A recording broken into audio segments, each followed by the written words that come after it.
Afdajna lil dan in-nutar bil-flus tagħna u issa lanqas biss nafu x'sar minn flusna.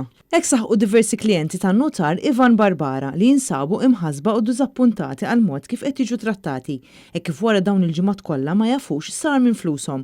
Fatt li kkonfermaw huma stess f'kummenti li taw lil Net News wara li spiċċaw ingidmu minn din is-sitwazzjoni.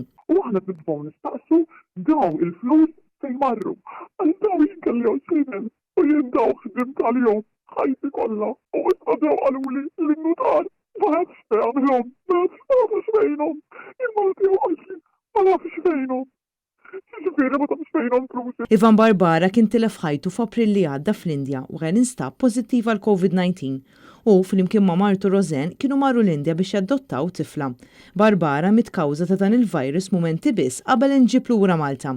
U issa wara din il-ġraja traġika isem in-nutar Barbara tfaċċa fi kwistjoni ġdida.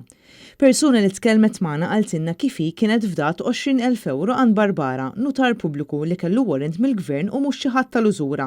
Tistqar li l-pulizija qed tinvestiga dan il-każ waqt li appellat lill-gvern biex ikun responsabbli f'din il-kwistjoni. Diversi persuni oħra li tkellmu ma' Net News komplew jispjegawna kif tilfu eluf depositi li kienu fil-clients account tan-nutar Ivan Barbara.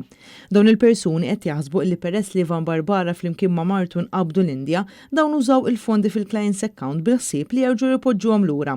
Imma sfortunatament Ivan spiċċa tilef ħajtu u konsegwenza ta' dan il-klijenti ta' Barbara issa se jkollhom jidħlu fl-ispiża ta' avukati biex jieħdu flushom lura. Jiena inħoss illi l-għandhom jgħinuna illa li xi risposta marru għand avukat u rridu nonfqu eluf oħra fl-avukat wara li ġiet nifna kollox nifna m'għandna xejn. Ma nafx naqbad nagħmel qed ninġennu aħna tlifna ġidina kollu. Normalment meta persuna tmur għand nutar u tagħtih l-10% tal-valur tal-beħ tal-proprjetà, dawn il-flus jinżammu min nutar f'dak li jissejjaħ clients account sakemm ikun iffirmat il-ftehim finali.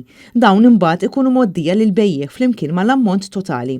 Iżda kif kitbet persuna fil-paġna ta' Facebook Victims of Notary Ivan Barbara, jidher li dan il-proċess ma sarx kif suppost. Il-kobla tkompli titħabbel hekk kif jidher li l-mara ta' Ivan Barbara rinunzjat il-wirt ta' żewġa sabiex ma tħallax id-dejn illi kellu. Jiena qed nipprova nagħmel kuntatt mal-mara tiegħu biex nara x'inhu jiġri, hi ma titkellimx, u mbagħad aħna sirna nafu mill-kunsill notarili illi din irrifjutat il-wirt.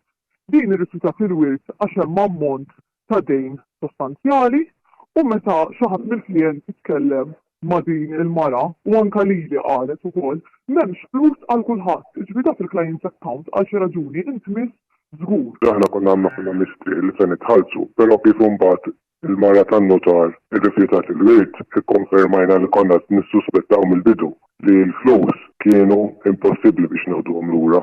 Aktar xi clients account ma kienx qed jinżamm fuq ir-rubini minn kien qed jieħu ħsiebu. Issa 4 xhur wara li Ivan Barbara telef ħajtu martu ma setax tirritorna l-flus lil dawn il-klijenti peress ma kienx hemm fondi biżżejjed fil-clients account.